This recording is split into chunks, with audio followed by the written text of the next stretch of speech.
Hello and welcome back to my channel where it's May the 4th, which means that suddenly I thought I should do a Star Wars post. When I was 7, this was the most exciting book in the world, and I was 7 years old when I read this in 1977, I think. I think that's right. My mum bought me it downtown and she pretended that she had forgotten. And I remember being so disappointed. And then she produced this marvellous paperback, which at the time, of course, being 7, this was the longest book I'd ever read and ever had in my own possession. It felt like a very grown-up book. Now, the name on the front is George Lucas, but of course, it's Alan Dean Foster who's the writer, that great novelizer and original science fiction novelist who adapted not only Star Wars, but Battlestar Galactica and this very Star Trek books like the Star Trek Logs, where he adapted the animated series brilliantly. Alan Dean Foster is sometimes disguised, but he's there throughout my childhood as a great writer. The back of this, the back of this says, Luke Skywalker challenged the stormtroopers of a distant galaxy on a daring mission where a force of life became the power of death. Farm chores sure could be dull, and Luke Skywalker was bored beyond belief. He yearned for adventures out among the stars, adventures that would take him beyond the furthest galaxy to distant and alien worlds. But Luke got more than he bargained for when he intercepted a cryptic message from a beautiful princess held captive by a dark and powerful warlord. Luke didn't know who she was, but he knew he had to save her, and soon because time was running out. Armed with only courage and the lightsaber that had been his father's, Luke was catapulted into the middle of the most savage space war ever, and he was headed straight for a desperate encounter on the enemy battle station known as the Death Star. It's amazing how they make it sound like sword and sorcery, or like some old Greek myth, by boiling it down to its essence. And it's also lovely, I think, to go back to these early books and see the whole saga without the kind of later encumbrances. Nowadays, of course, we're used to TV shows and book series slotting in, like they are with any of these shows, with Star Trek or Doctor Who and the rest of it, where the mythos is so huge, it has this established history and apocryphal histories, and anything new you encounter happens between this and that, and involves this or that. And this happens on a completely blank and new canvas. And there's a lot to be said for that. I think there's more to be said for that than there is to the kind of reassuring, warm feel of going back to a universe you know. That's what I'm coming around to thinking. Although I was as excited as anybody else when they did The Mandalorian and Baby Yoda popped up, or various other creatures that we knew from the original Star Wars. I'm as much of a continuity whore as anybody else, as any other fan. That smells just like 1977.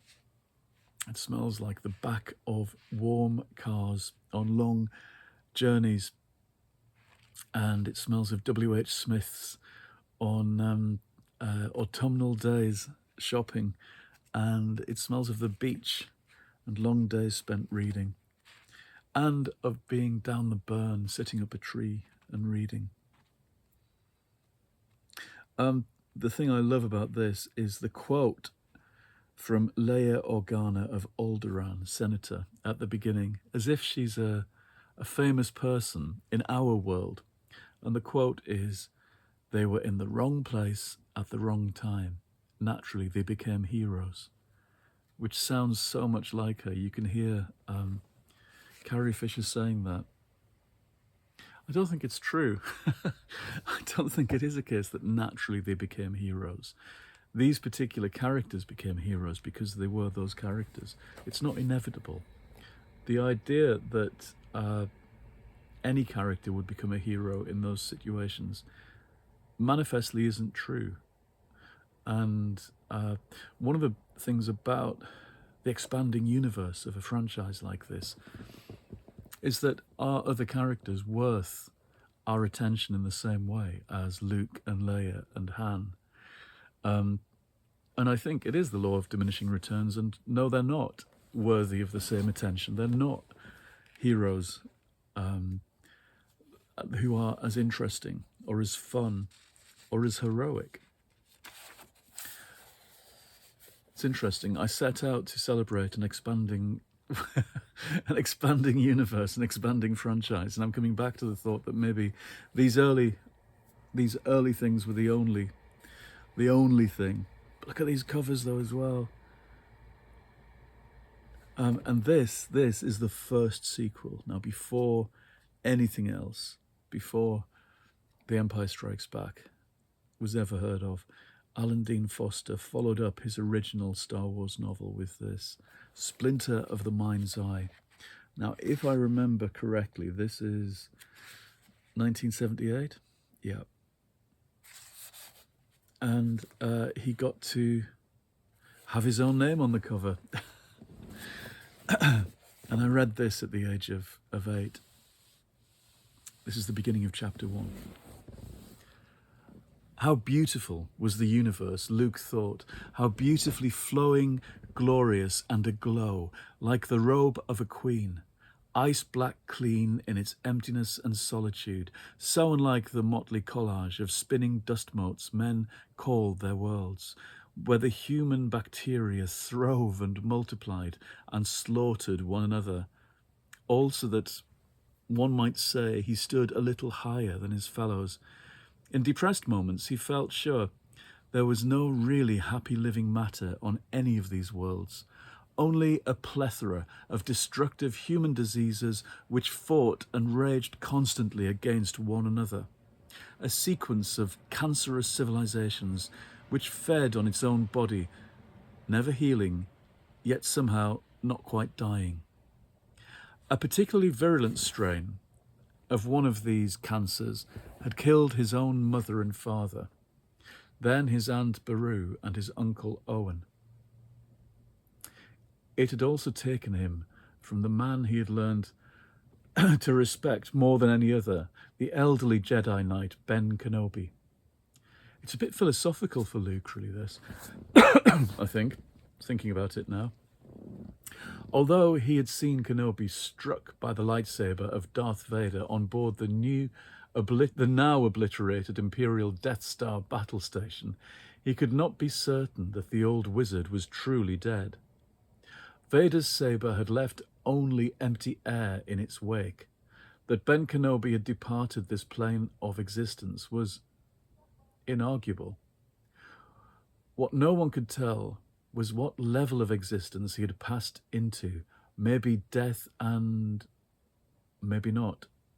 There were times when Luke experienced an agreeably crawly sensation, as if someone were lurking.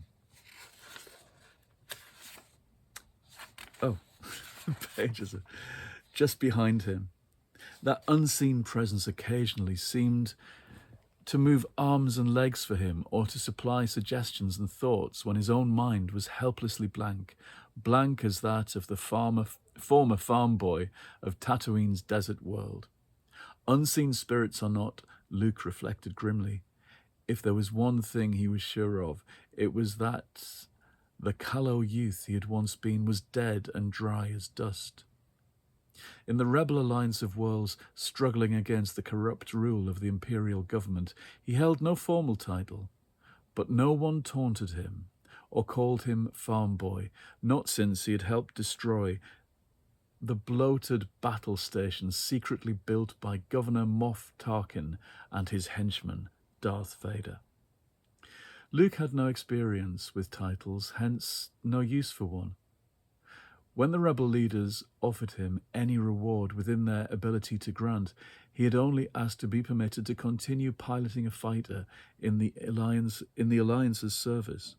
Some thought his request unduly modest, but one shrewd general disagreed, explaining how Luke might be more valuable to the rebellion without a title or commission, which, the veteran pointed out to his colleagues, would serve only to make the youth a prime target for imperial assassination. So Luke remained the pilot he had always wanted to be, perfecting his flying skills and always unceasingly wrestling with the Force Ben Kenobi had enabled him to begin to understand. No time for meditating now, he reminded himself as he studied the instruments of his X-Wing fighter. A glance forward showed the brilliant pulsing sunball of Scarparus Major.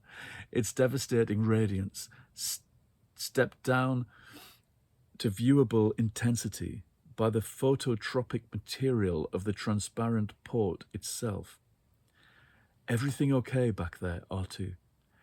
He called into his pickup. A cheerful beep from the stubby droid locked in position behind the cockpit assured Luke that it was. Their destination was the fourth planet out from the star. Like so many others, I can't even read it. The Circarposians were appalled by the atrocities perpetrated by the Empire, but too paralyzed by fear to openly join the rebel alliance. Over the years, a burgeoning underground movement had arisen on Circaporus, an underground needing only enough aid and encouragement from the alliance to rise and swing their world to the cause of freedom. From the tiny hidden rebel station on the outermost planet of the system, Luke and the princess were racing to a critically important meeting with the heads of that underground to offer the necessary promise of support. He checked his console chronometer. They would arrive in plenty of time to reassure the highly nervous underground chiefs. Looking slightly forward and glancing to starboard, he could admire the sleek Y-wing fighter cruising alongside. Two figures sat silhouetted by instrument lights within its cockpit. One was the gleaming golden shape of C-3PO, R2's droid companion. The other, whenever he looked at her, the other caused emotions to boil within him like soup too long on the fire, no matter if she was separated from him by near vacuum, as at present, or by only an arm's length in a conference room. It was for and because of that individual, Princess and Senator Leia Organa of the now vaporized world of Alderaan, that Luke had originally become involved in the rebellion. First, her portrait and then her person had initiated the irreversible metamorphosis from farm boy to fighter pilot. Now, the two of them were the official emissaries for the ruling council of the rebel government to the vacillating underground of Circarparus. Sending her on so dangerous a mission, Luke had thought from the first, was a risk, but a second system was ready to commit itself to the alliance if it was announced that Circarparus had also joined.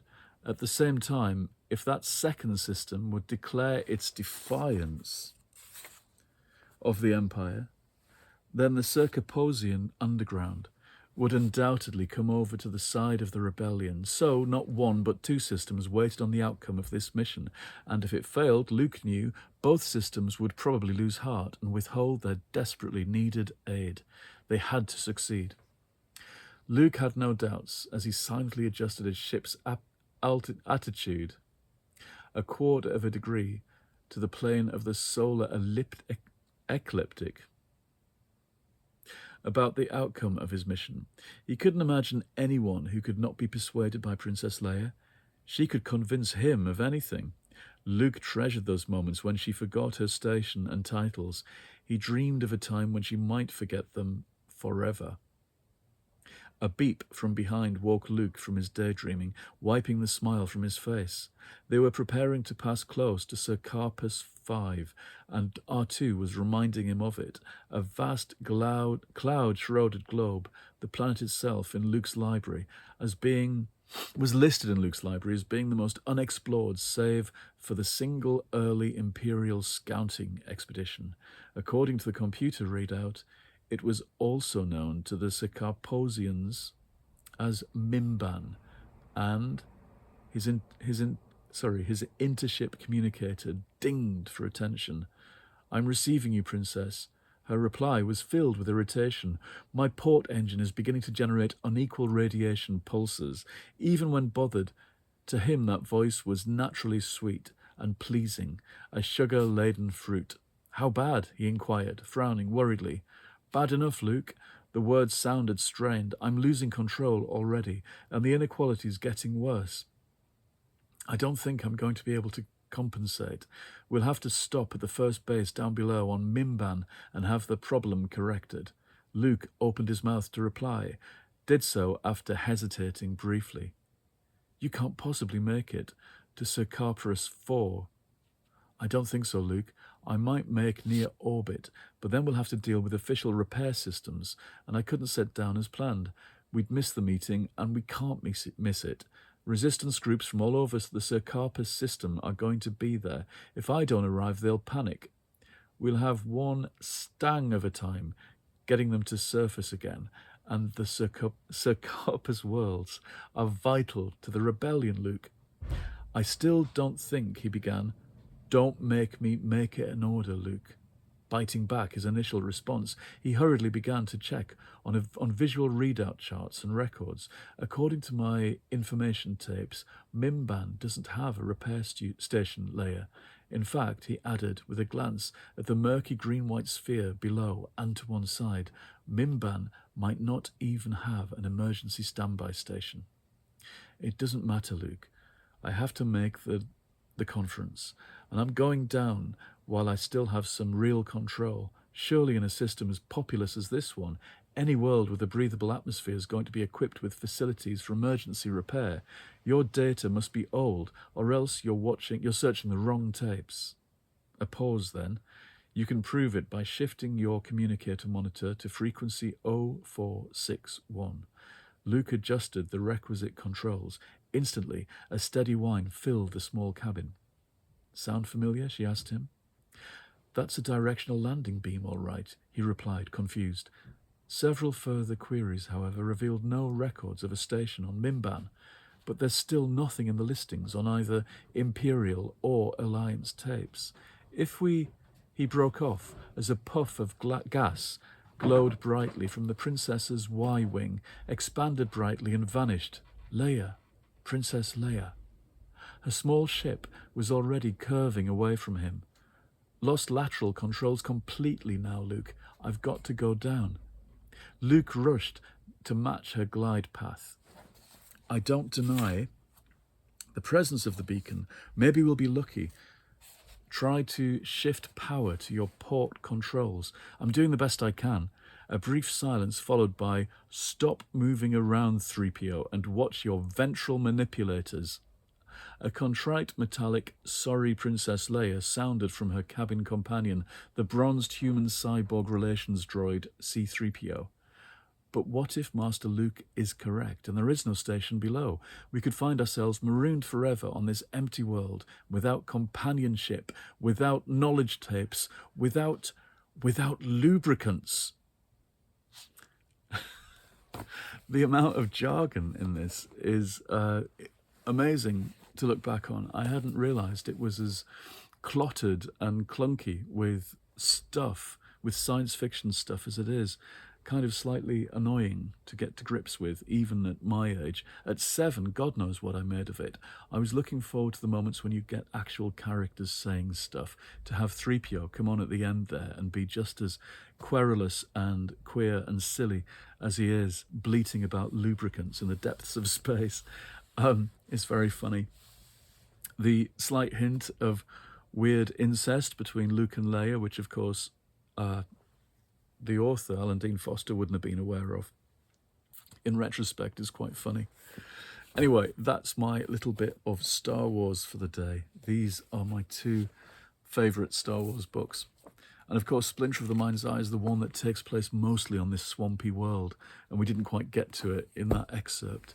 but it's very like Dagobah, and I still think they nicked it for the second movie.